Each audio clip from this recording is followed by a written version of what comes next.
પ્રકરણ 2 આસપાસ શું? પૃથ્વી, સ્થાન, ઉદ્ભવ અને આવરણો. સારાંશ. મિત્રો, કોઈને પૂછવામાં આવે કે તેની આસપાસ શું છે તો તે વ્યક્તિ કહેશે કે હવા, પાણી, ધૂળ, સૂર્યપ્રકાશ વગેરે. આ બધું પૃથ્વીમાં સમાયેલું છે. સૌર પરિવારનો આ ગ્રહ કે જેનું સ્થાન શુક્ર અને મંગળ ગ્રહની વચ્ચે આવેલું છે. આ ઉપરાંત એકમાત્ર પૃથ્વી જ છે કે જ્યાં સજીવોને અનુકૂળ તાપમાન, પાણી અને હવા મળી છે, જે અન્ય ગ્રહો પર શક્ય નથી. આમ આપણી પૃથ્વી અજોડ છે.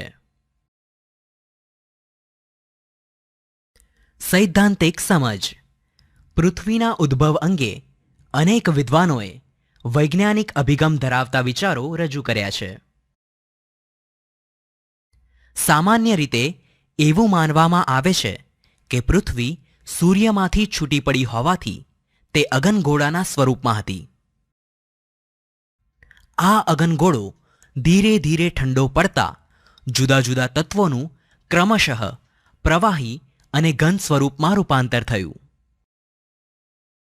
આમ પૃથ્વીની આસપાસ વાયુઓનું આવરણ તથા પૃથ્વીની સપાટી પર માટી અને ખડકોનું ઘનાવરણ અસ્તિત્વમાં આવ્યું.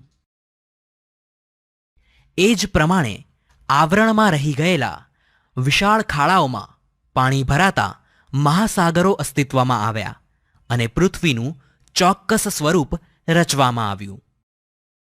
સૂર્યની આસપાસ ઘૂમ્યા કરતી ગરમ પૃથ્વીની ઉપરની સપાટી ઠર્યા બાદ તેનો પોપડો બંધાયો અને આ રીતે તેના પડને આપણે મૃદાવરણ તરીકે ઓળખતા થયા.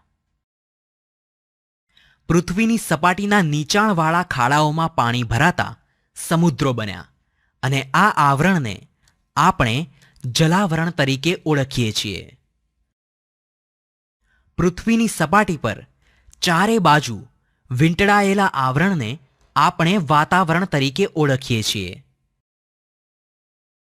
આવી રીતે પૃથ્વી પર જીવસૃષ્ટિ વિકાસ પામી અને સજીવ સૃષ્ટિના આવરણને જીવાવરણ તરીકે ઓળખવામાં આવે છે. મૃદાવરણ. સારાંશ. પૃથ્વી પર રહેતા સજીવોને માટે જેમ અનુકૂળ તાપમાન, હવા અને પાણી જરૂરી છે, એ જ રીતે મૃદાવરણ, જલાવરણ, જીવાવરણ અને વાતાવરણ આ 4 આવરણો પણ અગત્યના છે. અહીં આપણે મૃદાવરણ શું છે, તેની ઉપયોગિતા શું છે તે વિશે જાણીશું. સૈદ્ધાંતિક સમજ. બંધારણ. મૃદ એટલે માટી. પૃથ્વીનો ઉપરનો પોપડો માટી અને ખડકો જેવા ઘન પદાર્થોનો બનેલો હોવાથી તેના ઉપલા પડને મૃદાવરણ કહે છે. તેને ઘનાવરણ કે શિલાવરણ પણ કહે છે. આ પોપડો માટી અને ખડકોનો બનેલો હોવાથી તેની સપાટીથી જેમ જેમ ઊંડે જઈએ તેમ તેમ તાપમાનમાં વધારો થાય છે. આ પૃથ્વીના પેટાળમાં વધારે ગરમીને લીધે અંદરના ખડકો પણ પીગળી જઈને પ્રવાહી સ્વરૂપમાં ફેરવાઈ જાય છે, જેને આપણે મેગ્મા એટલે કે ભૂરસ તરીકે ઓળખીએ છીએ. મેગ્માની અંદર રહેલા વાયુઓ અને ખડકોનું દબાણ પણ એટલું વધારે હોય છે જેથી ગરમી અને દબાણ જેવા વિરોધી બળો વચ્ચે સમતુલા જળવાઈ રહે છે.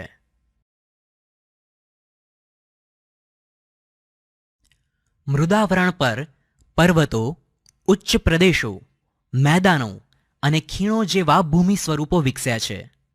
આથી પૃથ્વીનું મોટા ભાગનું માનવ જીવન, પ્રાણી જીવન અને વનસ્પતિ જીવન મૃદાવરણમાં જ વિકસેલું અને વિસ્તરેલું જોવા મળે છે. ઉપયોગિતા. મૃદાવરણ એટલે મનુષ્ય, પ્રાણી અને વનસ્પતિના જીવનનો મુખ્ય આધાર.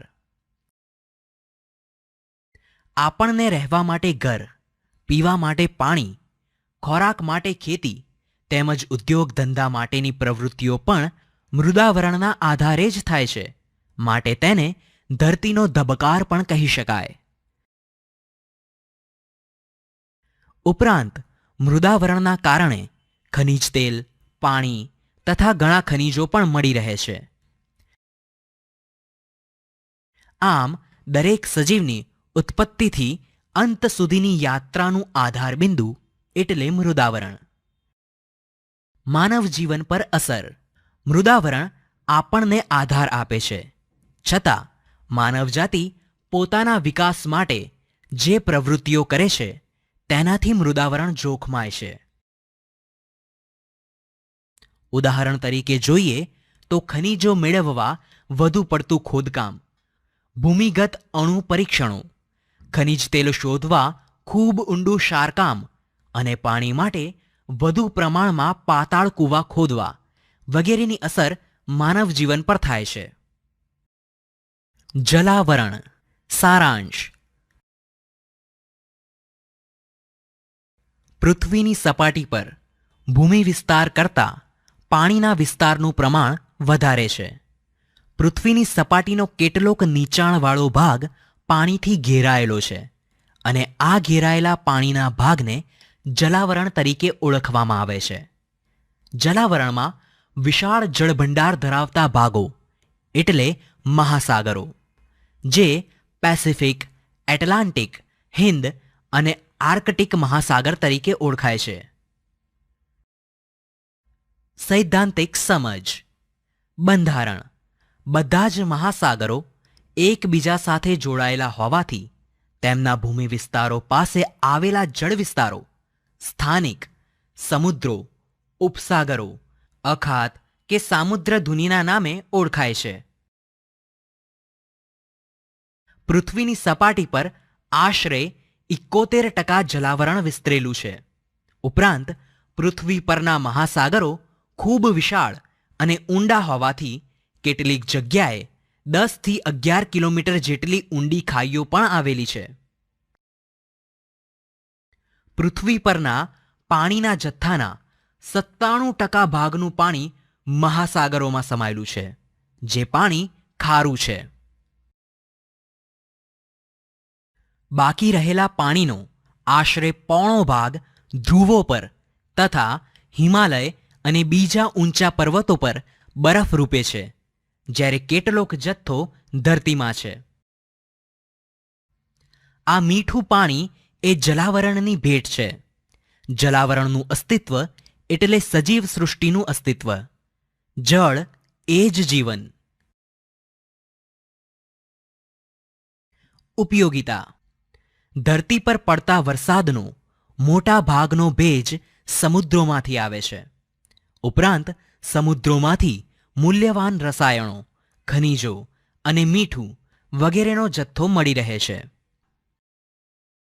મહાસાગરોના મોજા, પ્રવાહો અને ભરતીઓમાં પ્રચંડ શક્તિ રહેલી હોવાથી તેને નાથીને તેનો ઉપયોગ વિદ્યુત શક્તિ મેળવવા માટે કરવામાં આવે છે. ઉપરાંત મહાસાગરો જળમાર્ગ તરીકે પણ એટલા જ ઉપયોગી નીવડે છે. માનવ જીવન દ્વારા થતી અસર. સજીવો માટે મૂળભૂત જરૂરિયાતોમાં પાણીનું મહત્વ વધારે હોવા છતાં પણ દૂષિત પાણીનું પ્રમાણ વધી રહ્યું છે. શહેરો અને ગામની અશુદ્ધિઓ તેમજ ઔદ્યોગિક કચરાનો નિકાલ સતત વધવાથી નદીઓ, ઝરણા, સરોવરો અને સમુદ્ર સાર્વજનિક ઉકરડા સમાન બન્યા છે. ઉપરાંત ઔદ્યોગિક પ્રદૂષણના કારણે ધ્રુવ પ્રદેશોનો બરફ ઓગળવા લાગ્યો છે, તેમજ જહાજોના નકામા તેલ વહેવાના કારણે અન્ય ઔદ્યોગિક વસાહતોના ગંદા અને રસાયણયુક્ત પાણીથી દરિયાઈ જીવોનો નાશ થઈ રહ્યો છે, જે જલાવરણ માટે ખતરારૂપ છે. વાતાવરણ. સારાંશ. મૃદાવરણ અને જલાવરણની જેમ વાતાવરણને નરી આંખે જોઈ શકાતું નથી. વાતાવરણમાં વિવિધ વાયુઓ ઉપરાંત પાણીની વરાળ, ધૂળના રજકણો, ઉલ્કાઓ, ક્ષારકણો તેમજ સૂક્ષ્મ જીવજંતુઓ પણ ભળેલા છે. આમ પૃથ્વીની ચારે બાજુ વીંટળાઈને આવેલા હવાના આવરણને વાતાવરણ કહેવામાં આવે છે. સૈદ્ધાંતિક સમજ. પૃથ્વીની સપાટીથી આશરે 1600 કિલોમીટર ઊંચાઈ સુધી વાતાવરણ વિસ્તરેલું છે. વાતાવરણ રંગહીન, વાસરહિત અને પારદર્શક છે. તેમજ તેમાં ઘન, પ્રવાહી અને વાયુ તત્વોનો તેમજ nitrogen, oxygen, carbon dioxide, ozone અને હાઇડ્રોજન વગેરેનો સમાવેશ થાય છે. વાતાવરણમાં નાઇટ્રોજન 78%, ઓક્સિજન 21% અને 1% જેટલા અન્ય વાયુઓ આવેલા છે.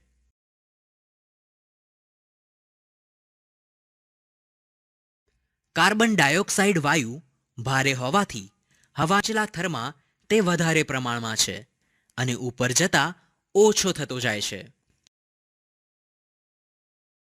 કાર્બન ડાયોક્સાઇડ આશરે 20 કિલોમીટરની, ઓક્સિજન આશરે 110 કિલોમીટરની અને નાઇટ્રોજન આશરે 130 કિલોમીટરની ઊંચાઈ પછી ખાસ જણાતા નથી. તેમજ ખૂબ ઊંચાઈએ જતા માત્ર હાઇડ્રોજન અને હિલિયમ જેવા હલકા વાયુઓ હોય છે. હવામાં ઓઝોન વાયુનું ઓછું પ્રમાણ હોવા છતાં તે સૂર્યના જલદ પારજાંબલી કિરણોનું શોષણ કરી પૃથ્વીને પ્રચંડ ગરમીથી બચાવે છે. ઓઝોન વાયુ મુખ્યત્વે વહેલી સવારમાં ખુલ્લા મેદાનમાં અને સમુદ્ર કિનારાની હવામાં વધારે પ્રમાણમાં હોવાથી તે લોકોને સ્ફૂર્તિ પ્રદાન કરે છે, જેથી લોકો વહેલી સવારમાં ફરવા નીકળે છે. વાતાવરણમાં રજકણો પણ જોવા મળે છે, જેને લીધે પૃથ્વી પર પ્રકાશ ફેલાય છે. તેમજ સૂર્યાસ્ત થતાં એકાએક અંધારું કે સૂર્યોદય થતાં એકાએક અજવાળું થતું નથી. ઉપયોગિતા. વાતાવરણમાં રહેલા રજકણો દ્વારા આપણે સવારની ઉષા અને સાંજની સંધ્યાના રંગીન દ્રશ્યો જોઈ શકીએ છીએ. ઓક્સિજન અને નાઇટ્રોજન વાયુઓ પૃથ્વી પરની જીવસૃષ્ટિને જીવંત રાખે છે. ઉપરાંત વાતાવરણના માધ્યમને લીધે અવાજ સાંભળી શકીએ છીએ. તેમજ રેડિયો, દૂરદર્શનના પ્રસારણો શક્ય બને છે. વાતાવરણના ઘર્ષણથી ઉલ્કા જેવા અવકાશી પદાર્થો સળગી ઉઠી નાશ પામે છે અને તે આવી રીતે પૃથ્વી માટે કુદરતી ઢાલનું કામ કરે છે. પાણી વાતાવરણનો મુખ્ય પ્રવાહી ઘટક હોવાથી ગરમીથી બાષ્પ બની વરાળ સ્વરૂપે હવામાં ભળે છે. તેને ભેજ કહે છે. ભેજ ઠરવાની ક્રિયાને ઘનીભવન કહે છે. માનવ જીવન દ્વારા થતી અસર. મનુષ્ય દ્વારા થતી ઘણી પ્રવૃત્તિઓ છે, જેના દ્વારા વાતાવરણને નુકસાન થઈ રહ્યું છે. ઉદ્યોગો, કારખાના, પાવર સ્ટેશનો, વાહનો વગેરેનો પ્રદૂષિત ધુમાડો હવામાં ભળે છે. તેમજ વધુ અવરજવરો વિસ્તારમાં કાર્બન મોનોક્સાઇડ અધિક માત્રામાં હોય છે. કાર્બન ડાયોક્સાઇડ વાયુ માનવ શરીરમાં વધુ ઉમેરાય તો તેનાથી માથાનો દુખાવો, ચક્કર આવવા વગેરે જેવી શારીરિક તકલીફો ઊભી થાય છે. જીવાવરણ. સારાંશ. સૌર પરિવારમાં પૃથ્વી એક જ એવો ગ્રહ છે જેને જીવાવરણ છે.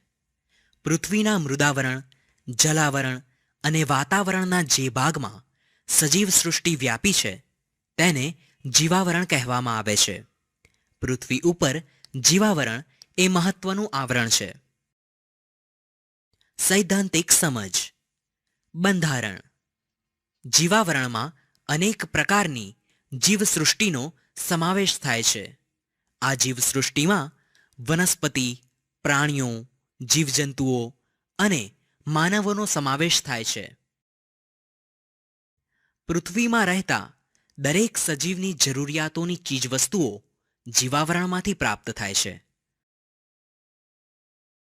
આ ઉપરાંત જીવાવરણના સજીવો માનવ જગતને વિવિધતાપૂર્ણ ખોરાક અને કાચો માલ પૂરો પાડે છે. અજૈવિક વિભાગમાં જીવાવરણ 2 વિભાગમાં વહેંચવામાં આવે છે. 1 અજૈવિક અને 2 જૈવિક.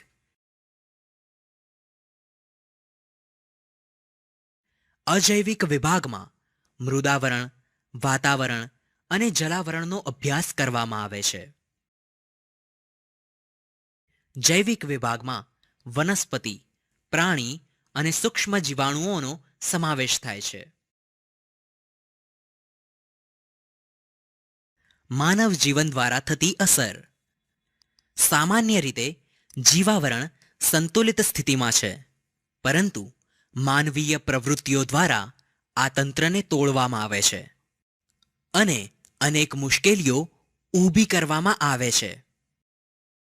પર્યાવરણના શોષણના ભોગે માનવી વિકાસ કરી રહ્યા છે, જેના કારણે કુદરતની પોષણ કડી જોખમાય છે. આવી સ્થિતિ માનવી અને પર્યાવરણ એમ બંને માટે નુકસાનકારક છે. હવે વિદ્યાર્થી મિત્રો, આ પ્રકરણ અહીં પૂર્ણ થાય છે.